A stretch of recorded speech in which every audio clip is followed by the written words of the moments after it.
नमस्कार। समसामयिक विषयों पर आपके पसंदीदा कार्यक्रम विशेष में आपका स्वागत है। मैं हूं दीपक डोभाल। आपके आसपास आसानी से पनप रहा एक मच्छर एक बड़ा खतरा लेकर आया है। डेंगू, चिकनगुनिया और जापानी बुखार फैलाने वाला ये मच्छर अब आपकी जिंदगी में जीका की दहशत भी खोल सकता है। जी हाँ, जीका इस बार लौटा है राजस्थान में, जहां कई मामलों की पुष्टि हो चुकी है।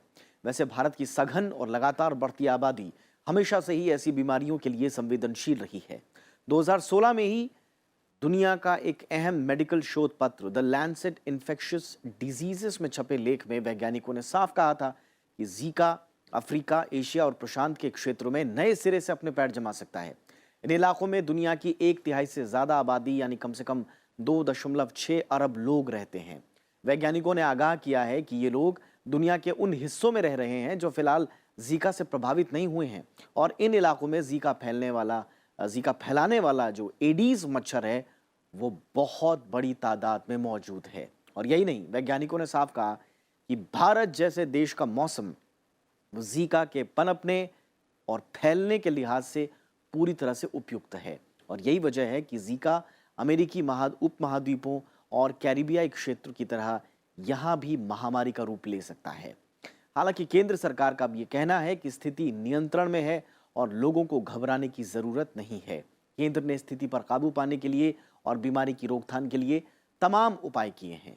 आज विशेष में बात होगी इस जीका वायरस की। जानेंगे केंद्र और राज्य सरकारों ने कैसे उपाय किए हैं, ये बीमारी है क्या और इसका इतिहास क्या रहा है और कैसे इससे बचा जाए। तो शुरू करते हैं आज का विशेष।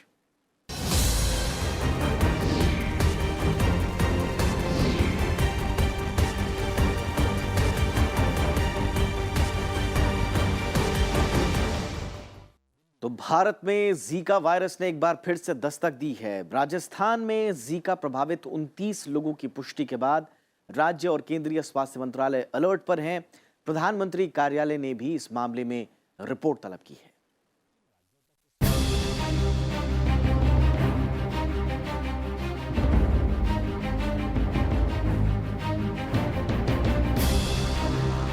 राजस्थान में 29 लोगों के जीका वायरस से संक्रमित होने की पुष्टि के बाद प्रधानमंत्री कार्यालय ने इस विषाणु के प्रसार पर स्वास्थ्य मंत्रालय से एक व्यापक रिपोर्ट तलब की है। स्वास्थ्य मंत्रालय के मुताबिक 7 सदस्यीय केंद्रीय टीम राज्य सरकार की मदद के लिए राजस्थान में मौजूद है।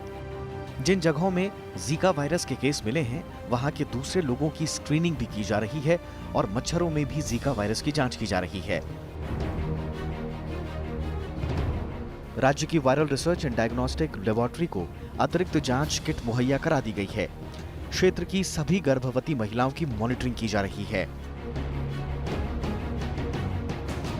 वेक्टर बॉर्न डिजीजेस के लिए जो कंसल्टेंट्स हैं हमारे दूसरे ज़िलों से बुला के उनको हमने लगाया है। प्रिवेंटिव मेडिसिन के जो हमारे पास स्टूडेंट्स हैं उनको भी लगाया गया है, ताकि जो टीम्स हमारी फील्ड में काम कर रही हैं उसकी क्रॉस चेकिंग भी लगातार चलती रहेगी, यानी कि उनका जो काम है वो क्वालिटेटिव है कि नहीं है। तो उम्मीद है हमें कि इन सारे मेजर्स से अगले 5-7 दिन में हमारी जो वेक्टर डेंसिटी है वो काफ़ी कम हो जाएगी। एक और जो महत्वपूर्ण काम किया गया है वो ये है कि क्योंकि ये नया वायरस है और इसके ट्रीटमेंट प्रोटोकॉल्स भी, हालांकि ट्रीटमेंट प्रोटोकॉल्स बहुत इजी हैं, लेकिन फिर भी ये बहुत आवश्यक समझा गया कि डॉक्टर्स का भी ओरिएंटेशन किया जाए। राजस्थान के जयपुर में इस वायरस से संक्रमित हुए लोगों में एक व्यक्ति बिहार का निवासी है और वो हाल ही में सीवान जिले स्थित अपने घर गया था।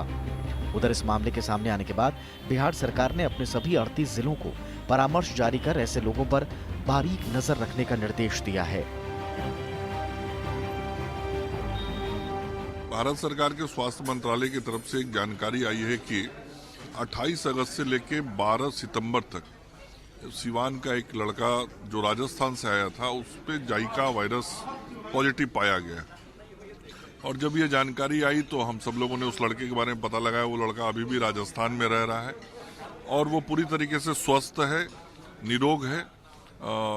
निश्चित रूप से उस वक्त उसको जाइका वायरस का असर हुआ था और उसके कारण हमने राज्य के सभी जिलों में भी इसके लिए अलर्ट भेज दिया है। हमारा विभाग उस दिशा में काम कर रहा है।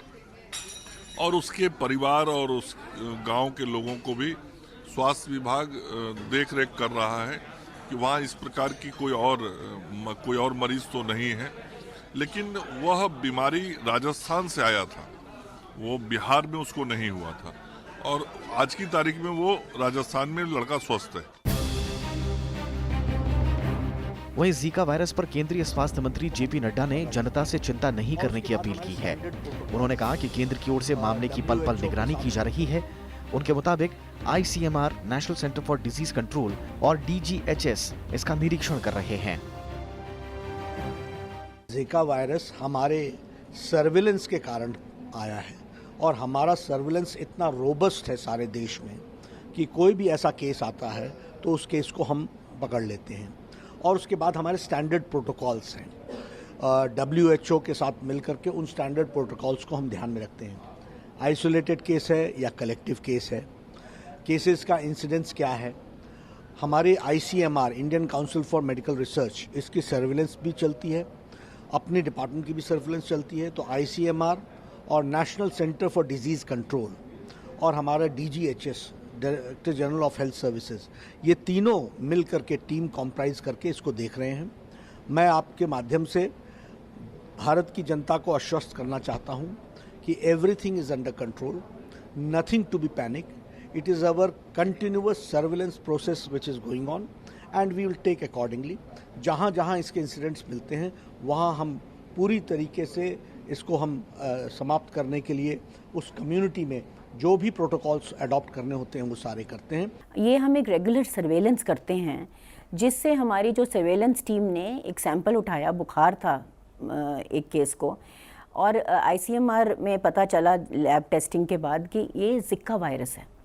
तो हमने इमीडिएटली, एक्चुअली ये 22 सितंबर की बात है जब हमें पता चला, तो हमने टीम भेजी और वहाँ पे प्रिंसिपल सेक्रेटरी राजस्थान की जो हैं डॉक्टर बीनू गुप्ता, उनसे बात करी और हमने फिर सर्वेलेंस शुरू करी और ज़ीरो इन करने की कोशिश करी कि जिका वायरस कहाँ से हो रहा है और क्यों हो रहा है और कौन सी पॉपुलेशन है जिसका हमने ज़्यादा ध्यान रखना है। टेस्ट जब हमने करा जिका है तो हमने बिहार को भी अलर्ट कर दिया है। तो अभी तक अगर हम देखें तो हमारे 25,000 से ज़्यादा हमने घरों को सर्च करा है फॉर सस्पेक्टेड केसेस एंड हमने 35,840 कंटेनर्स हैव बीन आइडेंटिफाइड जहाँ पे ब्रीडिंग मस्किटोज हो सकते हैं। 1019 pregnant women have been identified in the affected area, उनकी टेस्टिंग हुई है। तो हमने ये पाया कि कोई 3,000 के करीब पोटेंशियल ब्रीडिंग साइट्स हैं। जीका वायरस एडीज मच्छर से फैलने वाली बीमारी है। विश्व स्वास्थ्य संगठन की जीका पर वर्गीकरण योजना में भारत को इस मामले में दूसरी श्रेणी में रखा गया है। दुनिया भर के 80 से ज्यादा देशों में जीका के मामले सामने आए हैं। भारत में फरवरी 2017 को जीका वायरस मामले की पुष्टि हुई थी। Bureau report, Rajya Sabha TV.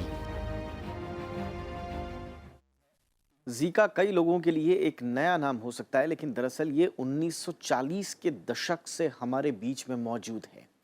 Zika virus अब तक दुनिया भर के, जैसा हमने आपको बताया, 80 से ज़्यादा यानी लगभग 86 देशों में मिला है। सवाल ये है कि आखिर ये जीका है क्या और कैसे इसने एक खतरनाक बीमारी का रूप अख्तियार कर लिया। ये जानने के लिए देखते हैं ये खास रिपोर्ट।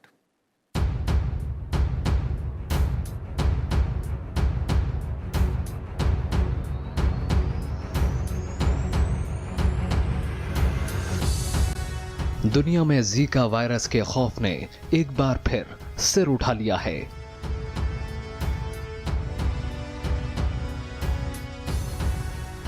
जीका वायरस की जड़ में है एडीज मच्छर। जी हां, वही एडीज मच्छर जिससे डेंगू और चिकनगुनिया जैसी बीमारियां होती हैं। ये वायरस 1940 के दशक से दुनिया में अपनी मौजूदगी दर्ज करा रहा है।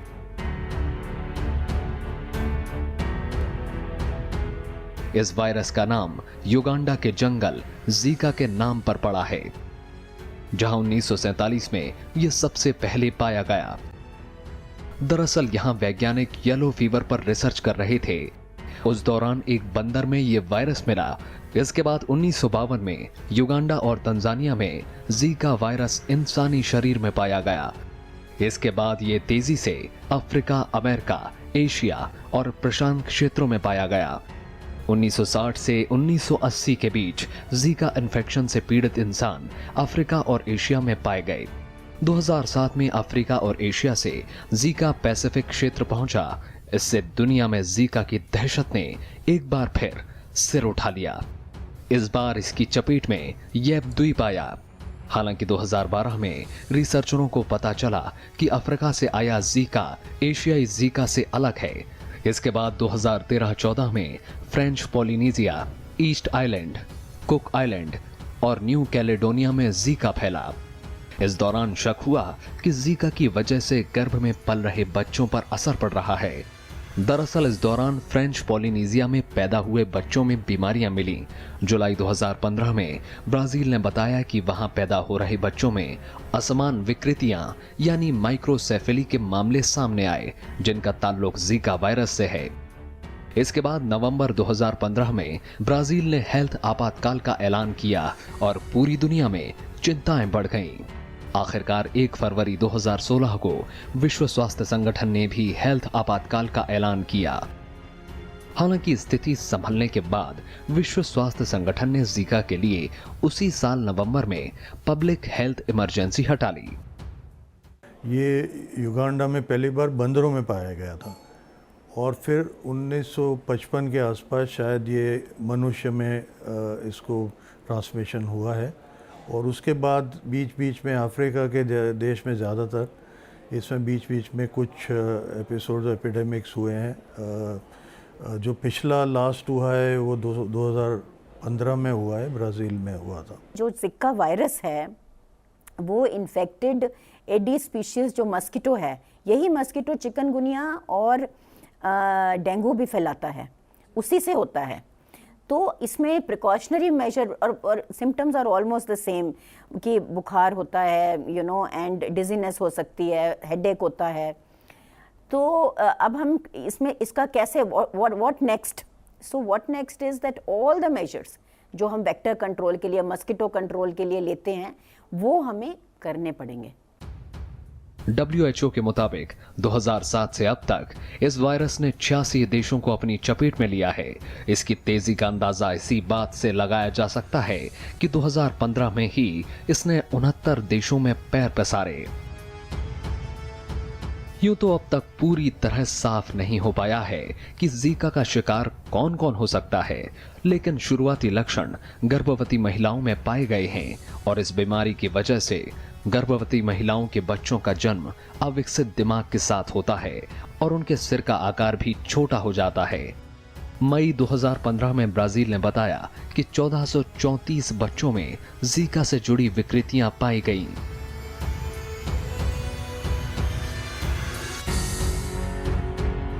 ये सवाल अपने आप में गंभीर है, वो इसलिए क्योंकि अब तक इस बीमारी का इलाज कोई नहीं निकाल पाया है।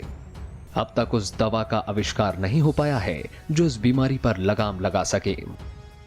जीका वायरस एक फ्लेवी वायरस है जो मच्छरों के काटने से मनुष्य में एंटर होता है और वहाँ से एक वायरल इन्फेक्शन होता है। ज़्यादातर जिन लोगों को ये संक्रमण होता है वो सिम्टम्स ज़्यादा होते नहीं है। बुखार आता है, सिर दर्द होता है, शायद लाल चकत्ते पड़ जाएं, जोड़ों में दर्द होता है जैसे आम वायरल इन्फेक्शन में होता है और 2 से 7 दिन तक ये लक्षण रहते हैं और फिर मरीज ठीक हो जाता है। कितनों में ये लक्षण आते भी नहीं हैं। विशेषज्ञ जीका बीमारी को महामारी के रूप में देख रहे हैं।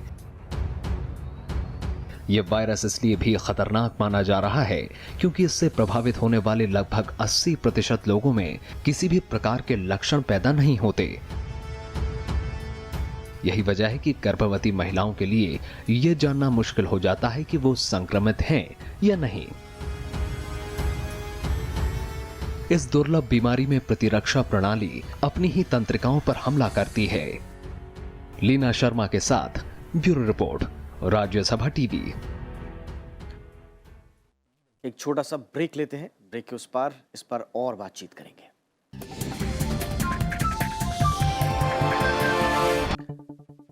तो विशेष में बात हो रही है जीका वायरस की, और अब सवाल ये उठता है कि आखिर इस खतरनाक बीमारी से बचने के उपाय क्या हैं?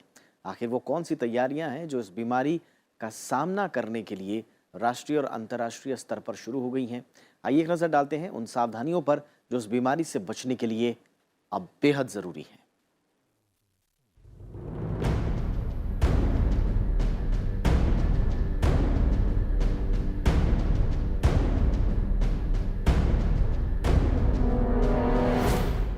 जोड़ों में तेज दर्द, आंखें लाल होना, सिर दर्द, शरीर पर रैशेस, उल्टियां होना, चिड़चिड़ापन, बेचैनी और तेज बुखार जैसे लक्षण जीका नाम की इस खतरनाक बीमारी में अमूमन अब तक पाए गए हैं। जानकारों की माने तो जैसे डेंगू और चिकनगुनिया पर होता है, ठीक वैसे ही लक्षण इस बीमारी के हैं। हालांकि नवजात बच्चों के लिए यह बीमारी जानलेवा है। WHO की जारी गाइडलाइंस के तहत कुछ ऐसी हिदायतें हैं जो इस बीमारी को आपसे दूर रखने में कारगर साबित होंगी।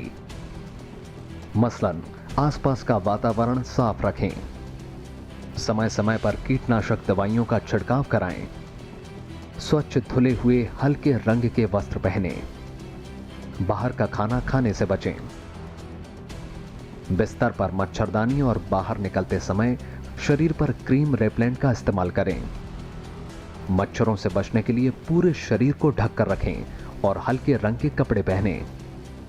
अपने घर के आसपास गमले, बाल्टी, कूलर में भरा पानी निकाल दें। अधिक से अधिक तरल पदार्थों का सेवन और भरपूर आराम करें। हालत बिगड़ने पर फौरन डॉक्टर से संपर्क करें। तो इनमें जो उपाय तो यही है, दिन में मच्छर काटता है, दिन में सुबह, दोपहर को, और पीक शाम को होता है। जैसे गर्भवती महिलाएं हैं ख़ास, और छोटे बच्चे हैं या उम्र के लोग हैं जिनमें असर थोड़ा ज़्यादा हो सकता है, उनको आप कपड़े फुल स्लीव के पहने और रात को आप नेट यूज़ करें, मॉस्किटो नेट यूज़ करें, खिड़कियों में जालियां लगा के रखें, आसपास मच्छरों को पनपने ना दें। ये सारी चीज़ों का ध्यान रखेंगे और काटना प्रिवेंट करें। दिन में भी अगर निकलते हैं तो आप मॉस्किटो रिपेलेंट क्रीम लगा के निकलें। मैं ये भी कहना चाहूँगी कि मॉस्किटोज़ को, मच्छरों को पैदा होने मत दीजिए। अपना जो एरिया है, जैसे भी हम डेंगू के लिए, चिकनगुनिया के लिए जो प्रिकॉशंस लेते हैं, कि हम ये देखते हैं कि हमारे जो आसपास का सारा एरिया साफ रहे। तो अगर हम अपने पानी जमा ना होने देंगे, और अगर मच्छर के कुछ एरियाज़ है वहाँ पर हम फॉगिंग कर लेंगे या फुमिगेशन कर लेंगे, तो ये सब प्रिकॉशंस अगर हम लेंगे तो we will be all set. ऐसे कोई घबराने की बात नहीं है। जीका वायरस से संक्रमित गर्भवती महिला के बच्चे को माइक्रोसेफेली नाम की बीमारी होने का खतरा होता है, जिसमें गर्भ से ही अल्प विकसित बच्चा पैदा होता है। माइक्रोसेफेली एक जन्मजात बीमारी है जिसमें बच्चे का सिर अपेक्षा से काफी छोटा होता है। इसके चलते अक्सर मस्तिष्क का अल्प विकास होता है। इस बीमारी का अभी तक कोई ज्ञात उपचार मौजूद नहीं है। माइक्रोसेफेली के हल्के प्रभाव वाले मामलों में सिर छोटा रह जाने के अलावा आमतौर पर बच्चों में किसी भी तरह के कोई और लक्षण नहीं दिखते हैं, लेकिन डॉक्टरों को फिर भी नियमित रूप से उनके विकास पर नजर रखनी पड़ती है। माइक्रोसेफेली के अधिक प्रभाव वाले मामलों में बच्चों में स्पीच, ऑक्यूपेशन और फिजिकल थेरेपी की भी जरूरत पड़ सकती है। गर्भवती महिलाएं हैं, उनमें जो नवजात शिशु है अंदर गर्भ में, उस पे ही असर पड़ सकता है और इसको कुछ बर्थ डिफेक्ट्स हो जाते हैं, जैसे माइक्रोएन्केफेली कहते हैं। माइक्रोएन्केफेली का मतलब ये है कि सिर छोटा रह जाता है, हाँ, या उसको गर्भपात हो सकता है या प्री टर्म बेबी हो सकता है, तो बर्थ डिफेक्ट्स हो सकते हैं। तो खतरा इन जो गर्भवती महिला है उनमें ज़्यादा है। जो गर्भ में बच्चा है उसको खतरा है। प्रेग्नेंट विमेन का जो है, उनकी काउंसलिंग, उनका टेस्टिंग, उनका जो प्रिकॉशनरी मेजर्स लेने हैं वो बहुत ज़रूरी हैं। तो उसके लिए सबको हमने सतर्क करा हुआ है, अलर्ट करा हुआ है। 2016 में हुए रियो ओलंपिक से पहले भी इस बीमारी पर जोरदार बहस हुई थी। आशंका थी कि दुनिया के तमाम देशों के खिलाड़ी और लोग अगर एक साथ जुड़ेंगे तो ये बीमारी फैल सकती है। रियो ओलंपिक से लौटे भारतीय धावकों में भी कुछ जीका जैसे लक्षण होने के संकेत सामने आए थे। दरअसल भारतीय धावक सुधा सिंह, कविता राउत, ओपी जायशा को जोड़ों में दर्द की शिकायत होने की समस्या से जूझना पड़ा था। एहतियातन तीनों धावकों की शुरुआती जांच करवाई गई, जिसमें जीका से लेकर अन्य रोगों की जांच भी शामिल थी। हालांकि किसी भी मामले में जीका की पुष्टि नहीं हुई। जीका के लक्षण इतने हल्के होते हैं कि इस वायरस का एकदम से पता नहीं लगता और यही वजह है कि अब तक ये साफ नहीं हो पाया है कि दुनिया भर में जीका से प्रभावित आखिर लोगों की कुल संख्या कितनी है। Bureau report, Rajya Sabha TV.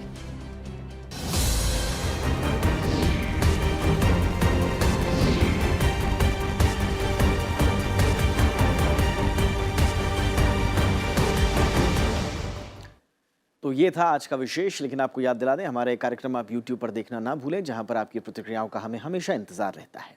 नमस्कार।